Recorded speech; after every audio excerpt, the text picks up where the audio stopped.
बिस्मिल्लाहिर्रहमानिर्रहीम। अस्सलाम वालेकुम। आज का जो सेशन है हमारा, जैसे आप स्क्रीन पे भी देख रहे हैं, how to calculate withholding taxes. तो ये ख़ास तौर पे जो एनएसबी को डील कर रहे हैं, non salary budget school department, और नॉर्मली वो इसके जो रिस्पेक्टेड हेड्स हैं वही डील करते हैं। और अक्सर हमसे पूछा जाता है कि ये विद होल्डिंग टैक्सेस जो है वो कैलकुलेट कैसे करते हैं। तो इस सेशन में मैं आपको बताऊंगा उसका जो सैंपल है, यानी विद होल्डिंग टैक्सेस जो आपने प्रोक्योरमेंट की है, गुड्स की परचेज़ की है या सर्विसेज की परचेज़ की है, तो उसकी मैं आपको इनवॉइसेस के सैंपल और उसकी जो रिसीट है जिसके ऊपर मेंशन हो कि ये विद होल्डिंग टैक्सेस हैं और उसको कैसे कैलकुलेट करना है, ये मैं सारी चीज़ें इंशाल्लाह इस सेशन में आपको बताऊंगा। लेकिन उससे पहले ये समझना बहुत ज़रूरी है कि what is with holding tax. तो विद होल्डिंग टैक्स, ये दो वर्ड हैं, टैक्स एंड विद होल्डिंग। तो सबसे पहले हमें टैक्स को भी समझना चाहिए कि व्हाट इज़ टैक्स, इसको भी डिफाइन कर लेते हैं। टैक्स जो है basically it's a compulsory contribution to the state revenue, जो कि ज़ाहिर है हर सिटीज़न के ऊपर जो है वो लागू होता है। और every citizen is liable in different conditions, और उसमें मुख्तलिफ सूरतों की में जो है उससे टैक्स जो वो लिया जाता है। तो ये टैक्स को हमने डिफ़ाइन कर लिया कि ये ज़रूरी है कंट्रीब्यूशन हर सिटीज़न के लिए कि वो अपने जो स्टेट रेवेन्यू है उसमें कंट्रीब्यूट करे। अब है कि विद होल्डिंग क्या है, यानी एक तो ये तो हो गया जनरल टैक्स की डेफिनेशन। तो अब देख लेते हैं कि विद होल्डिंग टैक्स क्या है। With holding tax basically tax deducted at source, यानी आपने एक परचेज़ की, गुड्स परचेज़ की या सर्विसेज परचेज़ की, तो उसके ऊपर ज़ाहिर है कुछ टैक्सेस होंगे। वो मैं पहले सेशन में बता चुका हूँ, हम लोग डिस्कस कर चुके हैं कि नॉन सैलरी बजट यानी स्कूल डिपार्टमेंट के हवाले से बात हो रही है स्पेसिफिकली। अदरवाइज़ तो टैक्सेस तो पाकिस्तान में कोई अराउंड 40 के करीब किस्मों के टैक्सेस जो हैं वो एप्लीकेबल है मुख्तलिफ कंडीशंस में और मुख्तलिफ सूरतों में, ठीक है। लेकिन हमने सिर्फ नॉन सैलरी बजट जो है स्कूल डिपार्टमेंट, उस पे जैसे हमने पहले भी डिस्कस किया था कि उस पे 4 किस्म के टैक्सेस जो हैं वो एप्लीकेबल हैं, यानी जनरल सेल्स टैक्स है, इनकम टैक्स ऑन गुड्स है, फिर पंजाब सेल्स टैक्स यानी जो सर्विसेज के ऊपर लिया जाता है, और इसी तरह इनकम टैक्स ऑन सर्विसेज, ये हम डिस्कस कर चुके हैं।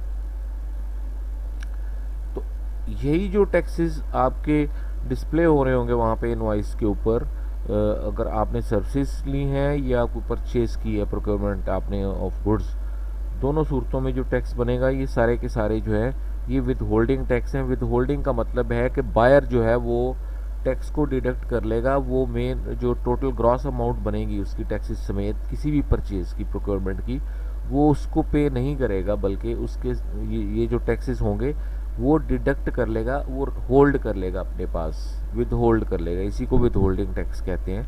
और विद होल्ड करने के बाद क्या करेगा, जाहिर है कि वो पे करेगा गवर्नमेंट को। ये हम इंशाल्लाह एक सेशन इसके ऊपर भी करेंगे कि आपने चालान कैसे क्रिएट करना है टैक्स का, जो आपने टैक्स विद होल्ड किए हैं तो वो आप चालान खुद भी क्रिएट कर सकते हैं। अदरवाइज़ जो मेन ब्रांचेस हैं नेशनल बैंक की किसी भी सिटी में, उसमें एफबीआर का रेप होता है, उस काउंटर पे आप जाएं, उसको एनटीएन दें अपना, यानी मिनिस्ट्री ऑफ एजुकेशन का एनटीएन दें, और उस सप्लायर का एनटीएन दे दें, तो वो विद होल्डिंग चालान आपको निकाल के दे देगा, तो आप इजीली वहाँ पे कर सकते हैं, ठीक है।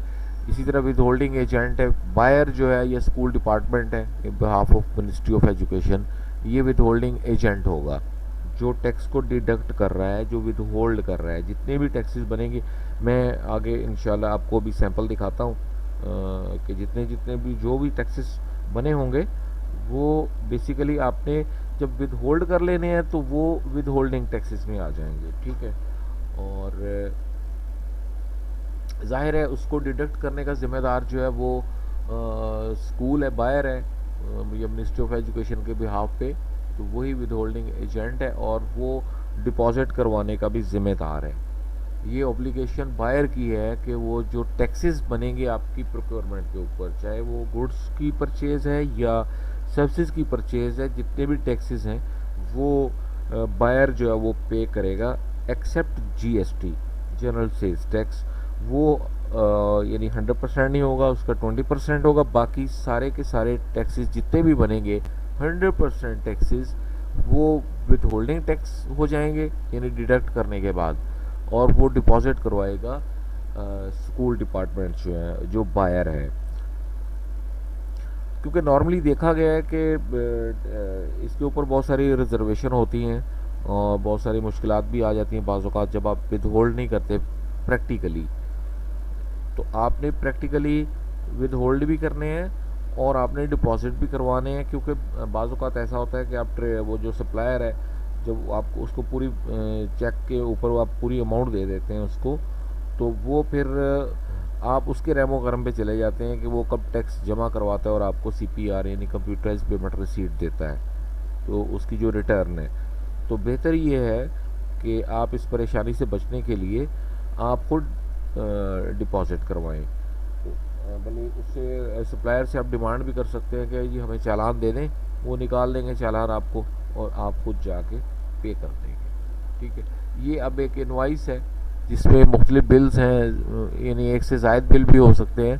तो ये मुख्तलिफ सूरतों में यानी इसके ऊपर 17% लगा के तो ये अमाउंट बनी, और मैंने एक एग्जांपल कोट की है कि ये एक 50,000 की रसीद बनी है और इसमें आपने कुछ गुड्स सामान ख़रीदा है। ठीक है जी।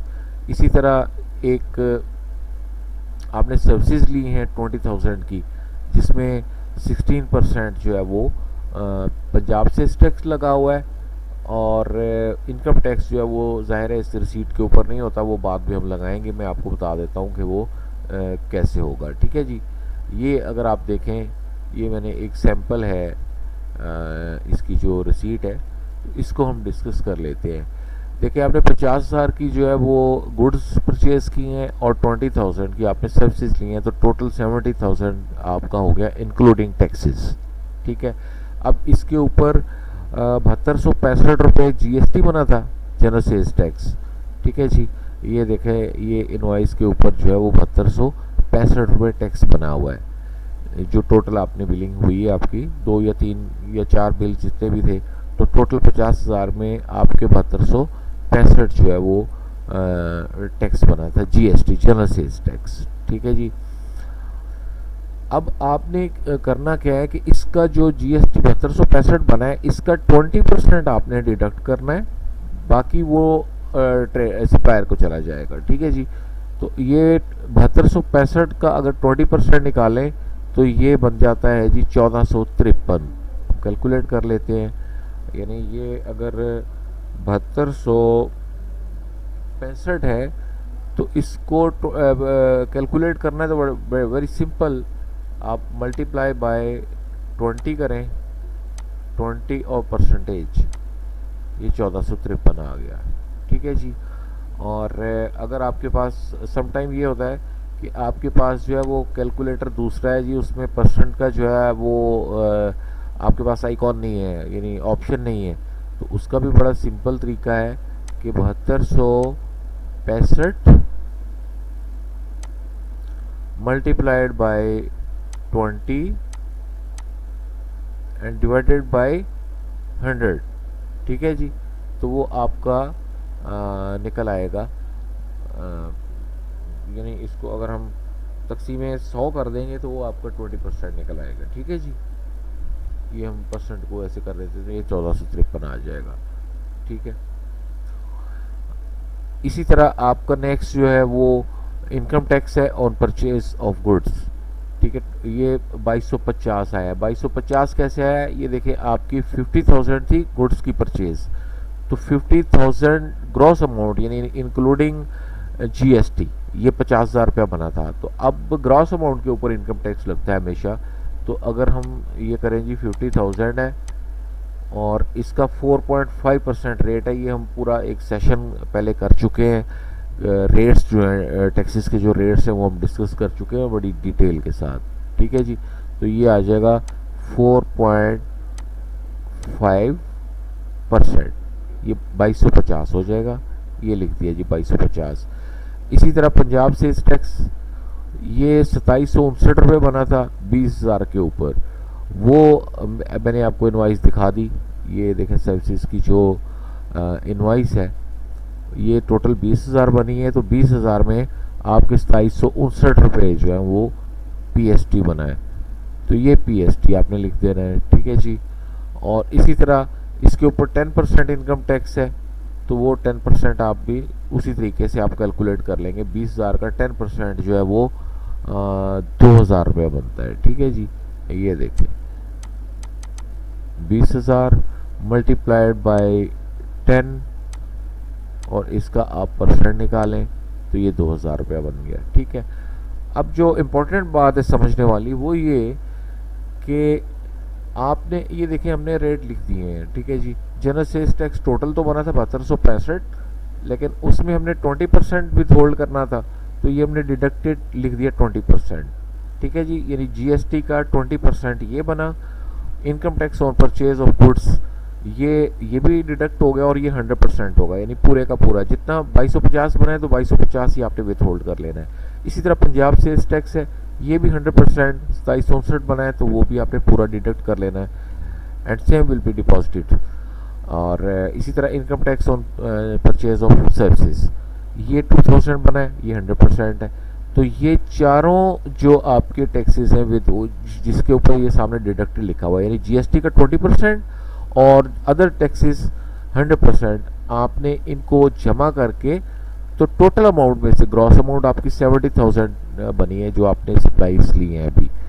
तो 70,000 से जब आप ये अमाउंट्स चारों माइनस करेंगे तो ये आपकी अमाउंट बन जाएगी जी 61,538 रुपये। तो ये क्रॉस चेक आप देंगे सप्लायर को, और जो बाकी की अमाउंट होगी इसके आप चालान जो है वो क्रिएट कर लेंगे, या बैंक से करवा लेंगे या सप्लायर से कर लेंगे। मैं एक सेशन कर दूंगा कि वो विद होल्डिंग के जो टैक्सेस के चालान है वो कैसे आप निकाल सकते हैं, क्रिएट कर सकते हैं। इट्स वेरी सिंपल, तो आप ये इंशाल्लाह किसी मैं नेक्स्ट सेशन में दे दूंगा। ठीक है जी, तो ये आपने चेक की अमाउंट जो है वो सप्लायर को देनी है। होपफुली आप इस कॉन्सेप्ट को समझ के होंगे, और विद होल्डिंग टैक्स का भी आप उसकी कैलकुलेशन जो है उसको कैसे कैलकुलेट करते हैं ये भी आपने समझ लिया होगा। फिर भी अगर कोई क्यूरी है और मज़ीद कोई एक्सप्लेनेशन ज़रूरत है तो आप इसके ऊपर कमेंट कर सकते हैं, you may ask any time. और फिर ज़ाहिर है इससे अंदाज़ा हो जाता है कि किस चीज़ की ज़रूरत है next. Thank you very much.